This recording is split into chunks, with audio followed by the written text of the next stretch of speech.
I think I got very inspired when I saw why you are doing these conversations. I want to be able to help younger people to get into the professional life and to choose what they want to do and to become great leaders, because I think we need more of that in this world.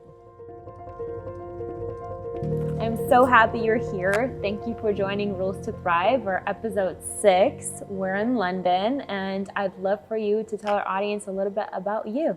Well, first of all, thank you for inviting me. It is a pleasure to be here with you. I'm Clara. I'm Clara Sancho, the HR director at LVMH Fashion Group in the UK. I come from Spain. I've been in London for the past, I think it's going to be 14 years now. So quite a little bit, but I still keep my accent. We are around 213,000 employees at the moment. We operate in 4 different sectors, one of them being retail, which is where I work.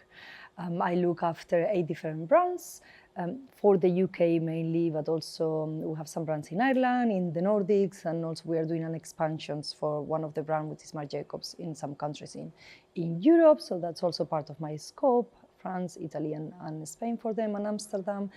And I work as HR director, so it's a little bit of everything related to human resources, the whole life cycle of the employee.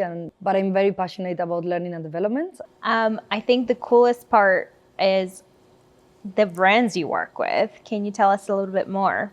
Yes, of course. So I work with Celine, with Loewe, with Marc Jacobs, with Givenchy, Emilio Pucci, Kenzo, Moina, and Remova.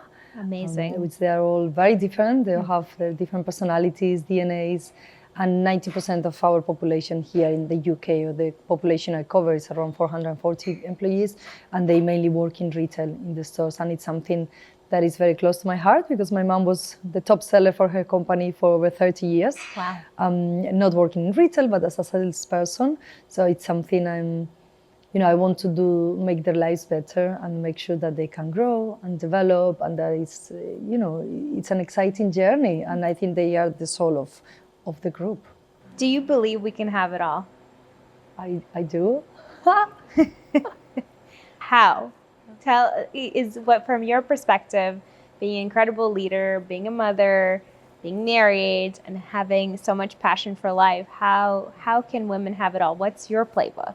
Yes, I think you can have it all, but it's not going to be perfect. And I think we have the same, and also for women, that you need to be perfect, you need to be beautiful, your hair needs to be always perfect, your manicure, your work, everything needs to be perfect. And it's not going to be perfect, and there is not going to be a balance. Let's forget about the balance. It doesn't exist.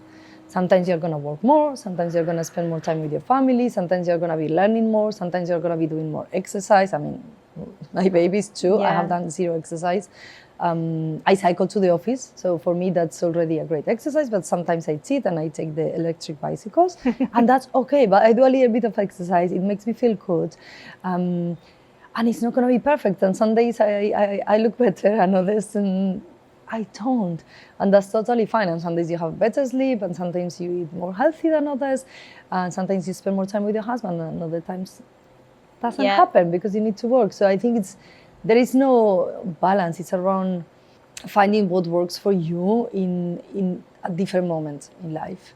Your path in life will variate, but you have to decide what's important to you and then try to build towards it. Because you said you're not going to get everything immediately, but it's a journey. Maybe I can give one example. I think it's also prioritizing what is important for you during this month or this year. And I remember when I wanted to have my first child, there was an opportunity for another job, but it was not the right moment.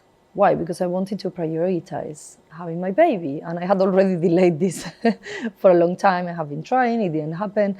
And I knew if I was going to go for that new job, more senior, with more responsibilities, I'm very committed and I'm very responsible, I was going to be working quite a lot.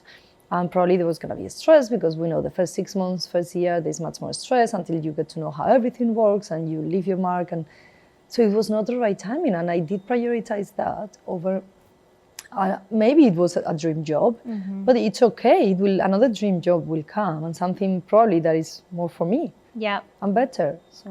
I think that's also a huge point. It's a scarcity mindset, right? You think there's only one opportunity coming your way, but that's not true.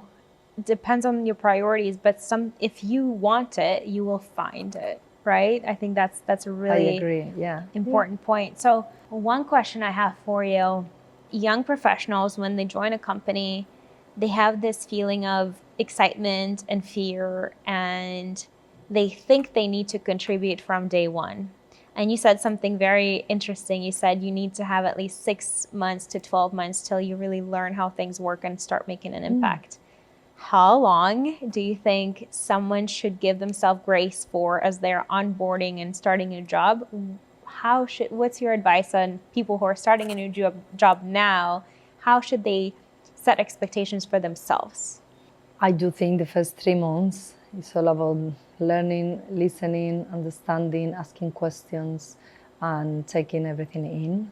And then you start doing things and understanding if it's the right way or not, getting to know, am I in the right direction? Also have those one-to-ones with your line manager and with your peers also, because they will know a lot about your job, sometimes better than your line manager. And ask the right questions, spend time with them. I think they want to rush, and I always tell my new joiners, I have a very small team, we're a team of 6, and I always say, look, these are all the materials I want you to read. We have several programs within the group. It's like living LVMH, inside LVMH. Go through all of them, read, what's the videos? Ask me, what else do you want to know? Go to the stores, meet the teams. Yep. Embrace yourself embrace into the ecosystem is so broad, and each role is so different, and we all come from very different backgrounds. So also what maybe someone thinks, what I might think that's something that you should know, they don't know. We all use this NAP, all these acronyms. It's a whole new language. You have no clue when you start. It's a new language. I think that's where I lived when I came to London. I was like, what are they talking about? And at the beginning, I was so worried about asking these things because I thought everyone knew. And then when I started asking, they were like, I don't know either. I'm like, well, why nobody asks? They're afraid. And we had to ask, and that's fine. And ask questions, because people are going to feel you're curious and you want to learn. And for me, that's one of the main things that you need in any job, that growth mindset. So actionable insights. As you're starting a new job, give yourself time to embrace yourself, meet as many people as possible, really learn the content that's been put together in the onboarding experience, and ask the questions. Anything we missed? Yes, I think also ask what is expected from you. What do they expect? Because sometimes also that's not very clear. And it can be if you are doing an internship or if it's your first or second job. But even if you've been in your role for 10 years or you have 15 years experience, you're going into a new role. You cannot read what the other person have in their mind. So make it clear, you have clear objectives. They know what's expected from you in terms of how to act, because we are all different and the culture in each company is very, very different. So I think write it down, make sure there's an agreement, and then you go for it and you will succeed. The clarity is so important for you to feel the confidence and the calmness if you're actually going for it. I think that's such an important piece. Take us through your career, because we were just talking, but I think it was such an interesting journey that you went through. So take us through. You graduate, and what happens next? So I come from the north of Spain, a small city. I moved to Madrid to study media and communications. That's what I wanted to do. I did Erasmus in Hungary, and there I studied English because they didn't have media and communication in English, which was also a very particular year, but that was beautiful. And then when I came back, I started working with, I did an internship. And during that moment, I thought, what do I really want to do? I really want to be part of something more creative. I've always loved taking photographs. That was part also of my degree, and editing videos. I think what I really want to become is a director of photography. So there I went, and I spent 1 year doing an internship and at the same time preparing myself to enter the School of Cinema, which was a very reduced number of people who could access that at that time. I don't know, 20 very years limited, later how that works, but it was literally classrooms of 20 people, so very, very limited. So I studied about movies and I read a lot. It was a great year to prepare, and this is how I started working in the movie industry or in the media industry, because I did advertisements, I did lots of Nowadays, they will be Netflix TV series. At that time, they were just Spanish TV series. Yeah. and movies. And I started working as an electrician. Wow. Probably I was one of the first women electricians in Spain. Oh, wow. I remember one anecdote, and probably I can share. It's we had an American British crew coming to record quite a famous movie, and my electrician team, they called me to go with them. So I went. Yeah. For 2 weeks, we were going to be working in this big movie. And we were working in the set was at night. It was raining like hell.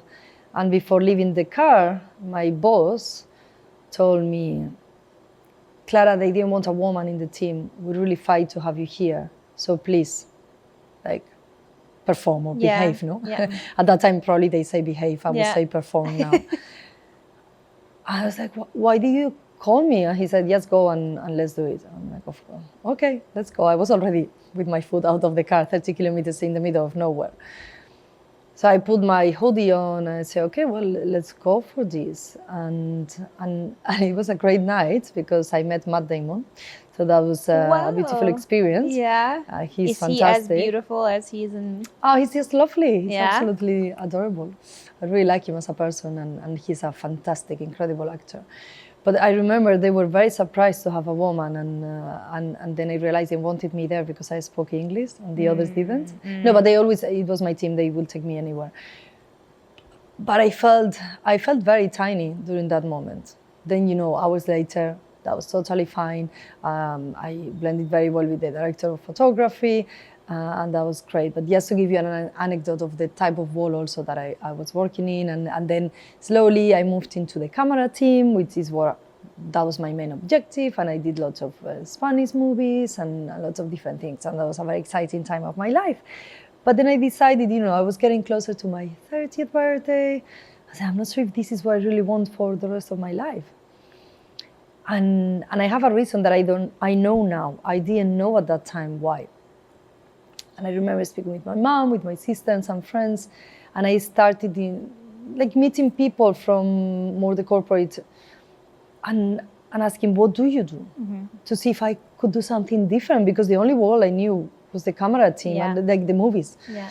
And this is how I found a HR director. And I spoke with her, and she said, Clara, you are very good with people. And I said, am I? I didn't realize that. She's like, yeah, maybe why don't you have a look at this master's in human resources? And that's what I did. So that's how I recycled myself. I did a master in a business school in Madrid, and I started working as an intern with 29. I think I became 30 during my internship in Spain. Wow. I think that's huge for our audience, because I think a lot of people are so scared to make a change. We have to change. We have to choose what we're studying. We have to choose, and it has to be perfect. And you're 17, 18 when you're making that choice. You have no idea. So true. And you haven't tried it. So, personally, I wanted to be a psychologist working with kids with cancer. I really wanted to do it. And I realized it wasn't for me. So I think what you're inspiring us to do is you could be in your late 20s, in your 30s, and you could say, I've done what I dreamt of doing. And that was your dream, based on what you're saying. You did it. It was incredible. You went from internship all the way to the camera crew, where that was your dream.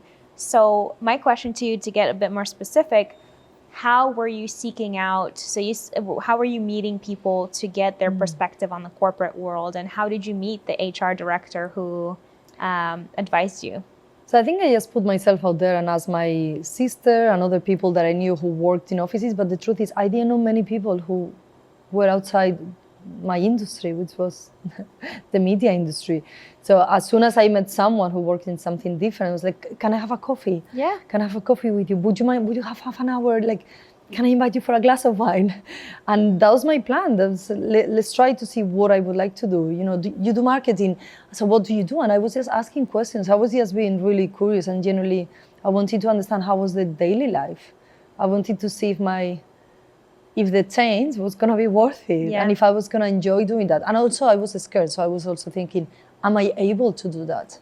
But I think you need to stop doing that, because you are able to do whatever you want to do. It's more about what do you want to do?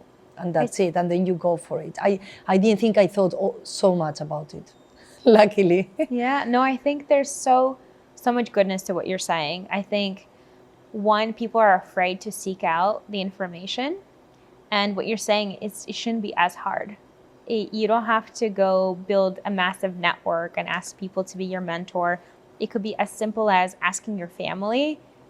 I'm pretty sure plenty of our people listening don't even know what half of their family does for work. So even going and having that conversation, That's and so true. you don't even have to buy them coffee. Their family, they'll probably make you coffee. Who knows? But even just having that conversation to see if anything sparks for you. Because what you're saying is you talked to the marketing person, you weren't sure if that was it, but then HR, the piece that really moved you was the fact that someone recognized your strength, and that inspired you to start over. I mean, it's a hard decision to make when you already made it and you know exactly what this career looks like. How do you start over? So help us with the framing, the mindset. I think it's also, if I may add, do the research, do your work, do your part. No one is going to do that for you. And another example is I was having a coffee with a very young person 2 weekends ago, because they asked me if they could do like a small internship in our office. And I said, but what does she really want to do? It's like, well, she would love to do more something related with art or design or comics. Is a great, she loves painting. I said, but well, this is my background, I think. And then I changed the conversation into what that person really wants to do. And what I told her is, have you done a research? And I didn't see the work was done. So, but probably because he didn't know how to. So I think it's also finding someone that can help you to frame that. Okay, what do I need to do to find what I want or to get there? And I think it's do your research, really put lots of options in front of you, don't close to options. I think we also always need to be quite open-minded. And then speak with people because they are going to help you with people who have 10 years, 15 years, 20 plus year career experience. And they are going to give their experience and probably they've done lots of different things. So they are going to make you think about it. And also it's not going to be, it might not be your final career. We might have 2, 3, 4 different careers nowadays. I think that's such an interesting thing. I just wrote, I don't know if you saw this trend, but there was a trend that was talking about if you were to meet your younger self for a coffee, which is so funny, we're talking about having a coffee, what would the conversation be? And I saw some prompts of people responding, and one of the questions was like, who did I become? And as I started answering myself, and I was like, you know, I didn't have one answer. I actually said something in the lines of, it's not about, it's shifting, right? It's not about becoming one thing. I feel like when I was growing up, it could be, you know, a math teacher, an engineer, doctor, exactly. So now, like, how do I explain what I do? I run partnerships4monday.com. I have my own podcast that I'm super excited to have you on. And, you know, I like to mentor people, and I don't think those things are one. And I think to your point, it's explore your options. You don't have to be one thing. You can go after multiple things and see what really clicks and what stays as a hobby, right? What you could do both. Yeah, absolutely. And one thing will take you to something else, which can be super interesting it's also. Super surprising for you. Yeah, but I think it's the curiosity. Be curious, ask, and do your part. Do your research. Yeah. So tell me, so someone sat you down and said, you're really good with people, you should go into HR. So you went back and started studying and started an internship. Take us through it. Yeah, so I started looking into different type of masters, non-HR related and HR related, and then I went in depth. And you need to think that I had been 8 years working on the field, like literally in the field, wearing boots, jeans, no makeup ever, and being outside. So for me, reading through all those documents was a nightmare. But I was like, I used to be a very good student. I've always loved reading, studying, etc. So I was like, okay, I'm going to put all my attention on my time off to do this and to understand how this works. Because obviously all the words that they were using, for me, it was very new. It's a new language. Everything is a new language. And then I said, okay, I think HR is the right one. I don't understand probably 90% of it, but there is a 10% that is attracting, it's taking my attention. I will go for it. What happens next? So I started doing an internship in a telecom company, Telefonica, at the same time. And this is when the difficulty happened. It was beautiful. It was an incredible experience. But the first months, I remember going in the tube in Madrid crying. Most of Fridays, going back home crying, why I'm doing this. And the next day, probably I had my master's in the morning, and I've always loved going out. and I was thinking, why am I doing this? Now I cannot go out, I cannot be with people. I still went out, but I didn't have so much time. And my mind I had to really break all my knowledge and rebuild it again. And this is what probably I've been hooked to, which is that learning and making sure you create all these neural paths, as they call, and new paths in your brain to learn more and faster. But it was a very, very difficult journey. I've never seen an spreadsheet in my life. There's this perception when you get a new job, that dream job, which is what you wanted, right? You wanted to get into HR, you're getting this internship, you're going after it, and you think it's going to be perfect. In reality, and I just went through this a year and a half ago when I went from this really big title to a bigger company. So I had to shift, and it was a dream job. But then because you're going through this uncomfortable period, you're asking yourself, why did I do this to myself? Why am I uncomfortable? I already made it elsewhere. Why am I in this again? And I think the biggest lesson that I've learned is giving yourself grace and time to adjust. And it's back to the same conversation you were having. Advice for people who are just starting is you're learning and it's uncomfortable. It's not a muscle you've built. So it could be very emotional because you're questioning, did you make the right decision? But I think in what you're saying is give yourself time and give yourself time to learn before you decide, is it for you or not? I think once you make the decision, you need to stick to it. Yeah. You need to go through it. When did it shift for you? So that sounds like a really tough, you're walking away from fun, you're walking away from established lifestyle to going back to school in your late 20s, back to working really, really hard. You don't have time for friends as much. You're studying. Like, when did it start shifting for you that this is it for you? I think probably 6 months down the line. But so your muscles started building, that you were getting used to it? Yes, now that if I think about it, yes, it was around that time. And there were areas of the role of that internship that are incredible, and probably that was more related to marketing, to events, to being with people, than all the presentations, the PowerPoints, the Excels, the migrations that happen every week that I was so scared about. And that I realized my mind was a visual mind, and suddenly my mind had to work in a very analytical, in a very different way. And it's like, you were giving a photographer the task to do something very detailed in a computer, sitting down the whole day, when I used to be working for 12, 16 hours a day standing. But I think you train your mind and it does work. It takes time, but it works, and it's very rewarding. And I had a beautiful time. I still have friends from that time, and I think I learned a lot, and those are things that I took to the rest of my career. And I think one of the things is being resilient, but also maybe I don't think it's even resilience. It's being comfortable in the uncomfortable, and that's okay. And also being vulnerable and share it. It's fine. And they knew I was suffering. But I had a great mentor there who will come early to have breakfast with me, to say, Clara, let's grab a coffee. He knew I was suffering. Now I see it now. And I think every time in the first 6 years or 8 years here, every time I got a promotion, I was sending him an email to thank him. Because he was your champion. He was your big champion. Thanks to him, I think thanks to people like that, you stick to it and you stay there. But you need to, once you make that decision, you stick to it, go through it, because it will be rewarding later on. And you're going to learn lots of things. But, of course, when we are suffering, it's not... It's painful. It's not pleasant. Yeah. It's painful. Yeah. So what happens after Telefonica? You do the internship. You find yourself a really amazing champion who keeps you through it, gets the coffee and breakfast in the morning with you. What's next? But it was not the industry I wanted to be.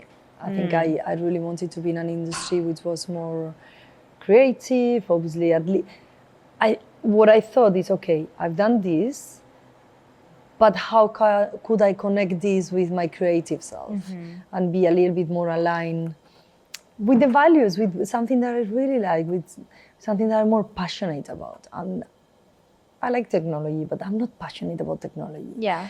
Telefonica, you say, very hard to get into. So you expand beyond Madrid. Your sister is in London. What happens? Yeah. So I got a job. Now I remember I got this job, which was to recruit engineers for companies based in China. Okay. So basically, local engineers remotely. So I was doing interviews remotely, and that allowed me to work remotely. So that was great because then I came to visit my sister, and that was for me it was to allow me to give me time to find a job in what I wanted in media or in HR, but more with a more creative industry, and that's what I did. And it took me like 6 months, and then I started working for other fashion brand as HR assistant. I was doing mainly recruitment and training, doing the inductions, and that's how you get to know all the people from the different departments, and you learn about the organization. And that's what I did. And then I just had I moved to Dolce & Gabbana, so that was Mulberry, then Dolce & Gabbana, they contacted me, and that was another HR assistant role, but a little bit. So now they're asking you to come join. You're not, you done the legwork, you've applied, you started to build your, establishing yourself, so they found you. How do you think they found you? It was a headhunter who called me, and perfect. I thought it must be a mistake. Yeah, Dolce & Gabbana headhunter. Yes, I'll accept the job. And I was like, okay. I remember going to the interview. Of course, when it's your first role, you're very nervous and you don't want to leave the office to do an interview. No, at least I didn't. I was very committed. And also, I felt I was betraying them. I'm very loyal. And I remember during my lunchtime, I said, "Can I have a longer lunchtime?" And I took a taxi that was on the other side of Hyde Park. So I had to go up to, literally we were in 2 different sides of Hyde Park, both offices, Mulberry and Dolce & Gabbana. And I jumped into the black cab, and as he was on the phone, I just got changed on the... In the back seat? Yeah, literally in the taxi. Did you have to wear Dolce & Gabbana? No, well, I hope not, because I didn't have any, a bit too expensive. Exactly, I was going to say. And I remember getting changed quickly, hoping that he was very focused on his conversation, went into the interview, did the interview very quickly, and then saying, I don't have a lot of time, I need to go back. Yeah. And yeah, they gave me the job, and that was super exciting. Even if I have to say Mulberry it's a beautiful company to work for. I absolutely love it, and I still have many friends there. And Dolce gave me the opportunity, I think, to really grow. I worked really hard that year. And the role you went for was a Dolce was? I was a HR assistant, and then I became like HR manager. My boss she left for personal reasons, like some. So you had an opportunity. So to step in. it was not even a step up. I was just doing everything because he wasn't there. They didn't give me the title. They didn't give me the money, but I was happy because I was doing everything and I was in charge. You were getting the experience. Yes, I was getting the experience. I was traveling to Milan every second week, which was tiring. Be careful with what you desire. But I was talking about the same thing. Travel for work is not the same travel that you see on Instagram. No. Not even close. You don't see the beautiful spaces. You see another office space. Yeah. I remember my friends saying, "Oh, you're so lucky." I'm like, I'm just going to the middle of nowhere, like half an hour from Milan, literally in the middle of nowhere, where they have the production and the HR offices. And I wake up at 4:30. So by Wednesday, that was Monday morning, and I was coming back on the same day many times.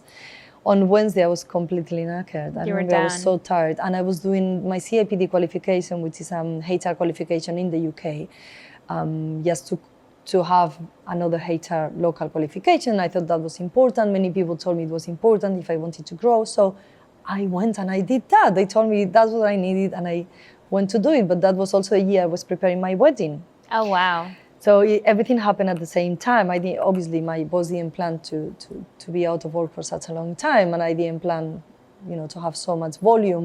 We had our biggest pop-up ever done in Harrods at that time. I think suddenly I found myself which for me, I really still consider like an intern. I had 2.5 years experience. And suddenly I have a budget. They were like, what is your budget for people? And I said, how do I do that? I don't know. I don't know. And I said, I did my numbers. I was like, that's a lot of money for... It's a lot of money. I think I had like 1 million, but I needed 1 million to do that.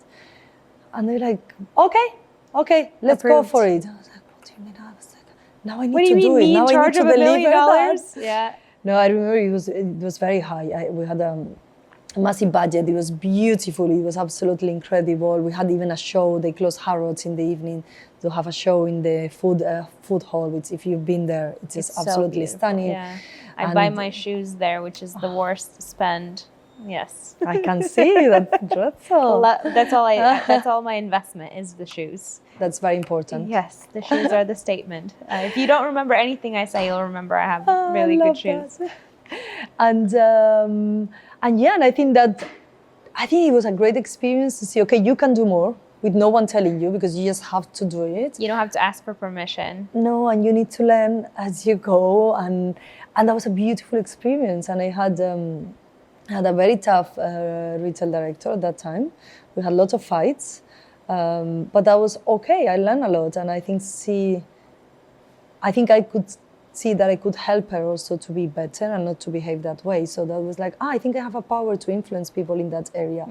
And so it was a massive learning. I think Dolce & Gabbana was a beautiful journey, a beautiful company, and a great, I grew a lot there. It was not a very long time, but I did grow a lot. I think I was there for nearly 3 years. I think there's such an important point in there that you're talking about.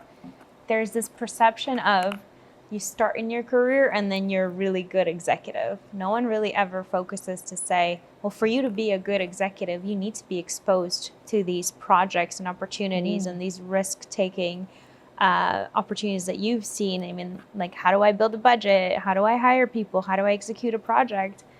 And it's not, I think there's this mentality that people think that I go into work and I get my manager to assign this to me and it's a pretty bow on top of it and they tell me the step-by-step to figure it out.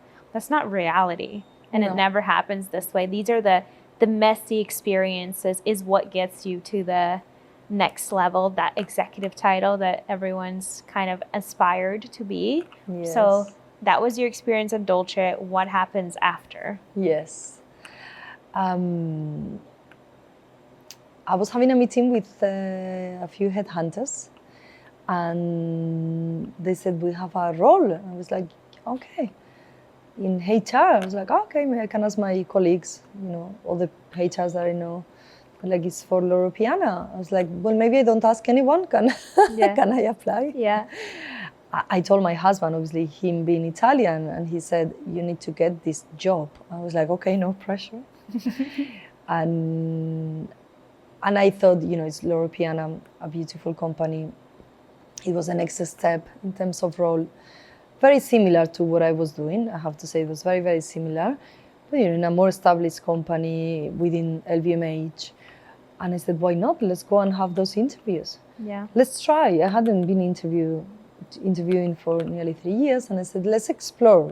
I'm not going to lose anything for exploring. Yeah, you have a job. Yeah, and I was happy also. I loved it. And I think this is also one of the advices. I don't really like giving advices, but one of the things I would say, sometimes it's good to have those interviews when you are happy at your role because you present yourself in a different way, and also you go there with no fear, with a different mindset.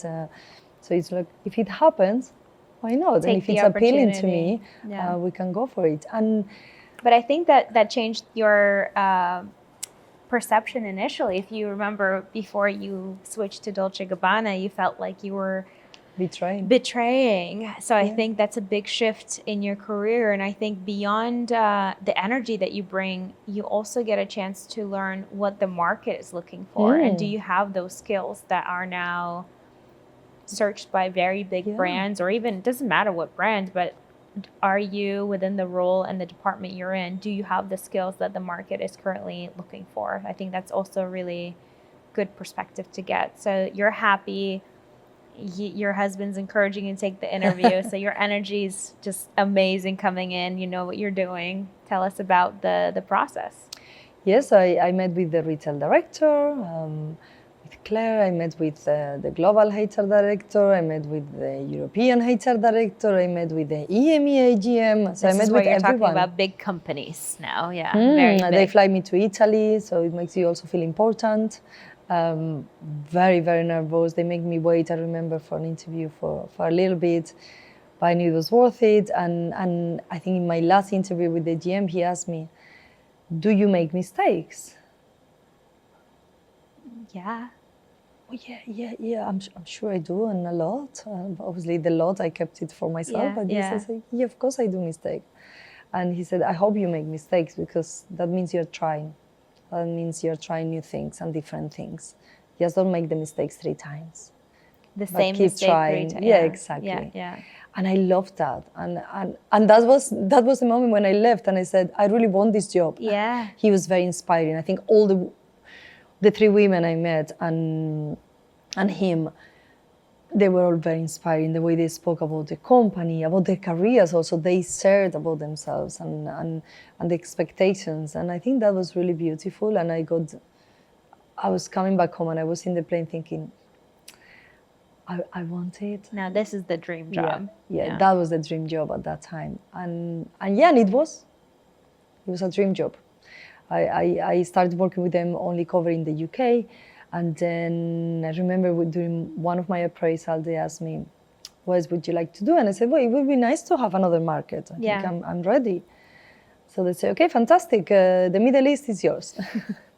And they gave me the Middle East, which it was quite a new hub for us.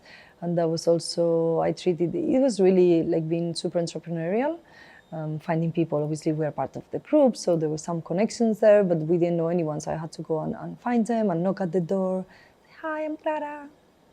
Hi, I know nothing about your market. Tell me more. Would you like to help me? Would you like to grab a coffee with me? Yeah. I moved because I knew my predecessor, Janine Leza, who is an incredible HR, but an incredible human being and person. And I always wanted to work with her.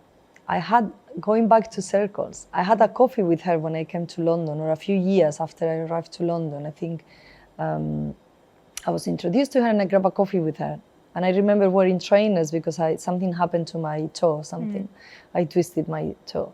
And I said, I'm so sorry, because she worked in fashion, she looks incredible, always very perfect. And she's super stylish. I'm like, I'm so sorry, I'm wearing trainers. It was the beginning of the trainers. The era when everyone was, And she's like, no, it's totally fine. And she was the one who told me, I think you should study your CIPD qualification for HR. So I did. And then I started going to these HR meetings where she was present. And then this opportunity came within her team. And that's how she knew me, I knew her, and it just happened. So that was the internal mobility.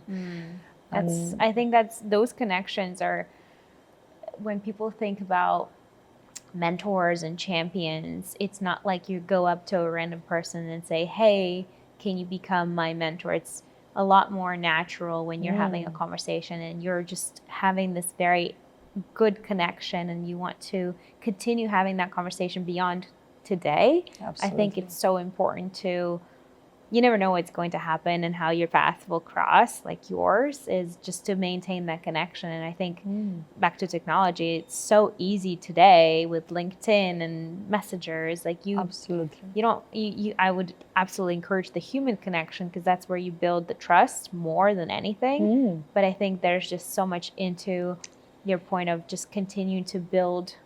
The people that you meet is just your network, and you never know when you will cross path again. And again, it's true, we have so many opportunities nowadays. There are so many clubs around topics that you like, and it can be online, on LinkedIn, in person also. There are so many things. So, and that's, I think, there are many opportunities to find those mentors, and internally also, I think, to find your sponsors. I think she's always been my sponsor, then also she became my boss, and it's last in a way, my mentor without the proper ask. Exactly. It was a natural thing for you. And it's finding that person that you admire what they do, And sometimes asking, I would love if you could mentor me. Yeah. Can we grab a coffee? And Yeah. then you feel that connection, and then you feel more comfortable to ask for that mentorship. Yeah. It's funny because this morning I met someone from one of our teams, my brands, and he mentioned to me, he's like, Clara, I was thinking I would love to have a mentor from another brand. I'm like, well, that's great, because I was thinking about doing something similar. Mm-hmm. And he's having a coffee with someone who does, who he will, it's a person he would love him to become his mentor. So why don't you ask him? And he said, I don't feel very comfortable. I'm like, grab that coffee and let's see how it goes. Yeah. And then, but have that in your mind as an objective. As because an if you're, because if you're intentional, and probably that person is going to be flattered to be your mentor. Yeah. We have a mentoring platform within the group. We implemented it last year. We rolled it out. It's incredible. And I'm a mentor, and my mentee found me. She's also from Loewe, from back in Italy, doing something slightly different, but also related to HR. And it's amazing. And for me, it's a gift. I don't think she realizes the gift that mentoring is for me. Yeah, because you're feeling you're giving back, you're enabling someone else, and people feel empowered to do that. And I think it's so smart of her to find, it's a she, right? Yes. It's so smart of her to find something common, because I think that's a good way to initiate the conversation. That's a good point. So based on the journey, what do you think are your 3 rules to thrive in your career? Authenticity, I think, be yourself, be authentic. I think that's super important, because people feel that. It transpires you, and then people can trust you better. And for me, that's also important, because I expect to get the same in exchange, and honesty, and be driven by my values. So I want to embody those values. And these coaching programs that we've done with Brita, I think that also helped me to reflect, to say, am I leading in line with my values? Am I embodying my values? For me, that's super key. One of the biggest things you said, we're adding a 4th rule, is being very intentional. Yes. And having a very specific ask for people. So when you were meeting for coffee to learn about people's career, your one ask was, tell me about what your day-to-day looks like. Tell me, what do you actually do, so that you could get perspective into their careers. And then you kind of transition into, now, what can I do for you as a mentor? So you're having that very specific and tailored ask. And even with what we talked about is being intentional and almost manifesting. Let's be a little woo-woo, but manifesting what you want. And I think the fact that you said you wanted to be more intentional with speaking more, and just saying that out loud brings you the opportunities, or even thinking it, I think it brings you more opportunities. So being intentional, I think, is a very big theme from our conversation. Absolutely. I do agree with that. Okay, can you share your 3 daily habits that have contributed the most to your professional growth?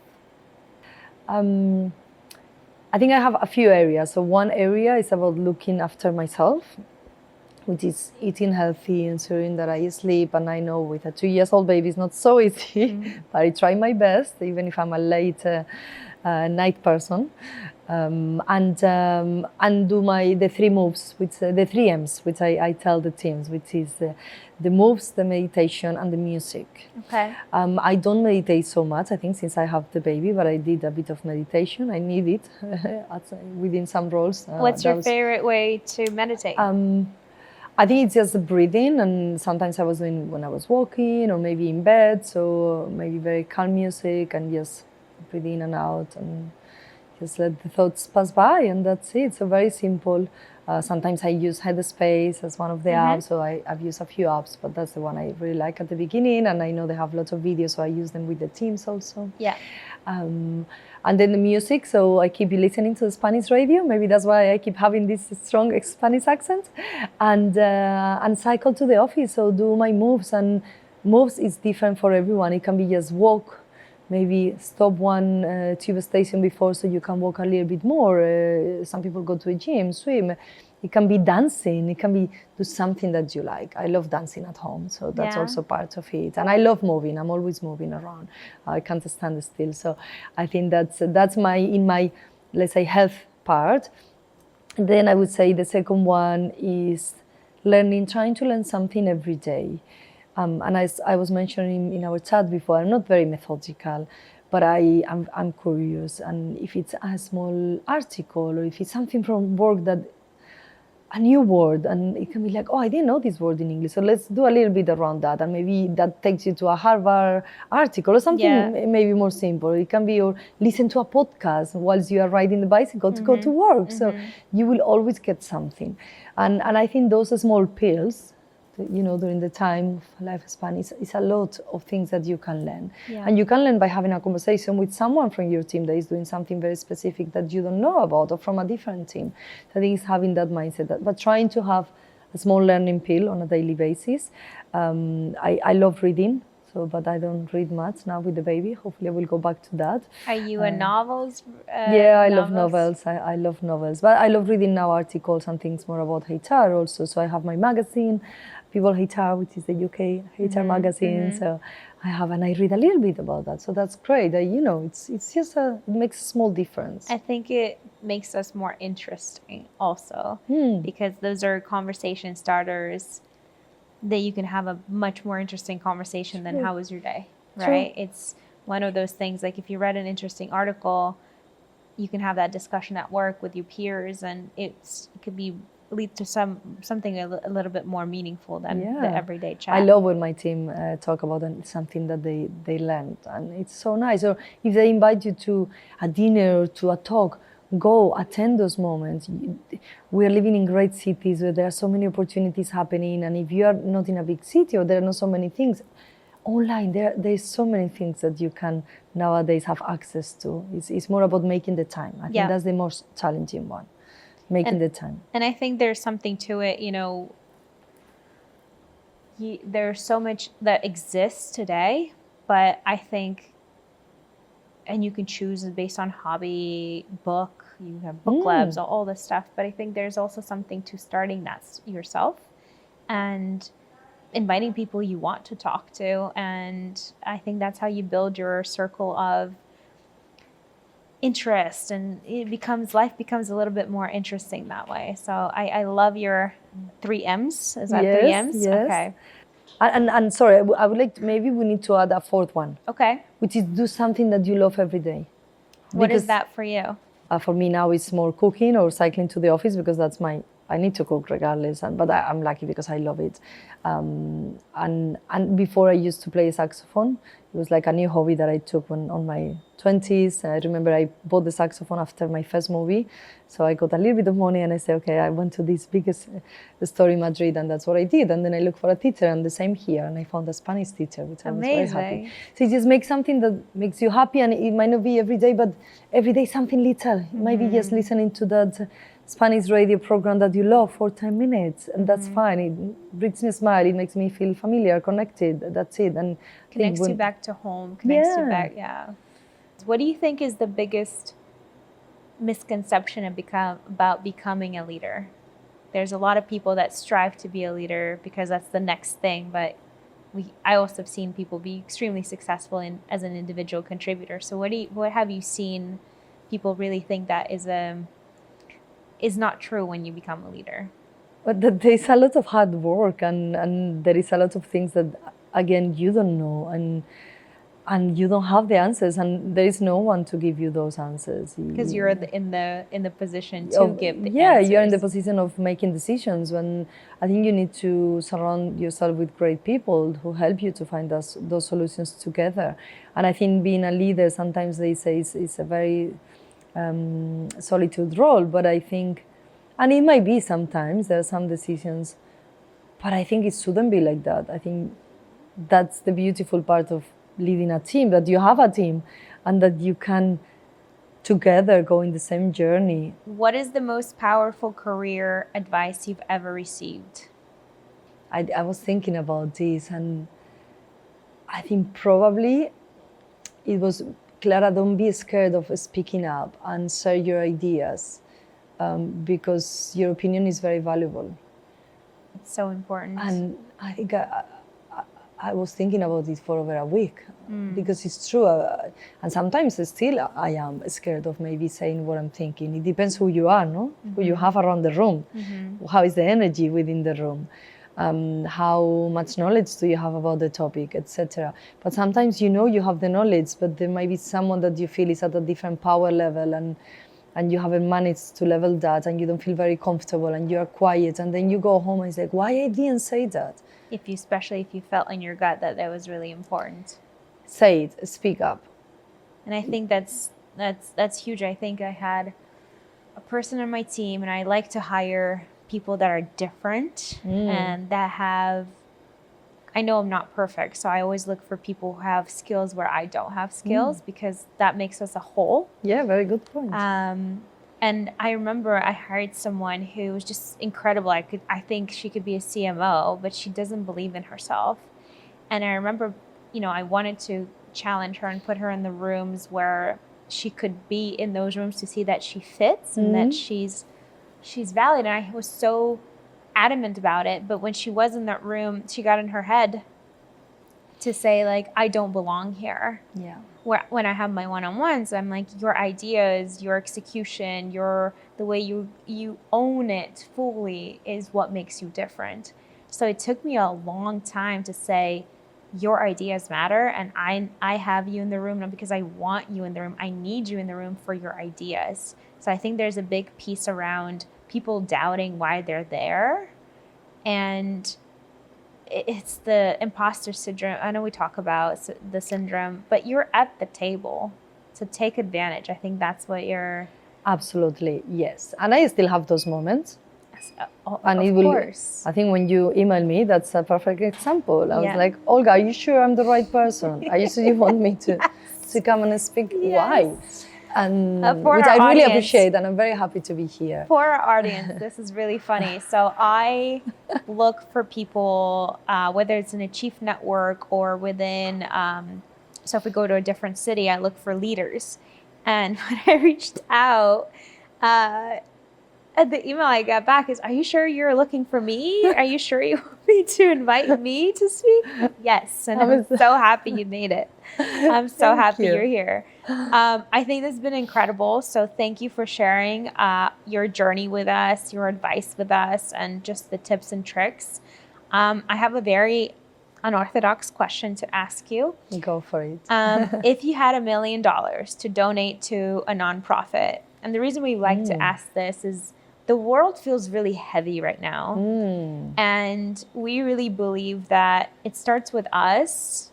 You can't fix, at the grand scheme of things, anything, and you can't have control over what's happening in the world. But I think if we start with kindness and authenticity, back to your a rule to thrive is being yourself and being authentic. What would you, with the $1 million, donate to for the good of the world? 100%. I love that question. I think it's a beautiful question, and we need to stop and talk more about this. I have one organization that I think I would like to contribute, and we do contribute also as a company. We collaborate with them. It's called Women for Women International, because they help women within countries that are or have been at war, that are in real difficulties, and they provide training for them, and that can be training on how to create their own business, or they talk about health, how to look after their families. So it's connected with women, which for me it's very important. Yes. I'm a woman, and we know it's not so easy. I do want to share, I feel like the company you work for is so unique, that I want to share. Like, I was doing research, of course, before we met. So you did say that you own over 75 luxury brands around the world. Dior, I will butcher the name, so I'm not saying them. You have a much more beautiful way to say it. Your CEO is often ranked as the richest person in the world. And I was just talking with my team about this, he's not the Elon Musk of the world. He's not very public in sharing his success, which makes it very unique, which I love. They are an incredible family. Can you tell us a little bit more about?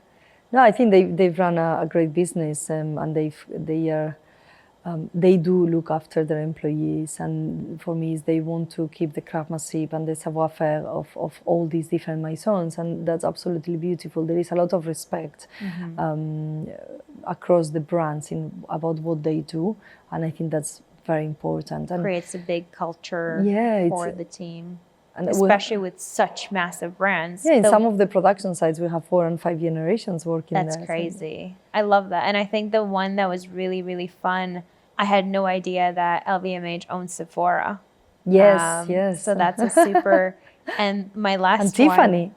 Yes, and Tiffany. And you own a company that prints money, literally prints banknotes for several governments, that LVMH prints money. I learned today. Hold on, me too. I'm learning this now. One fun fact. So on that note, thank you for joining us today. It was an absolute pleasure. You're absolute natural at this, so you should do more. Thank you, guys. Thank you so much. So nice. Oh, you did so well.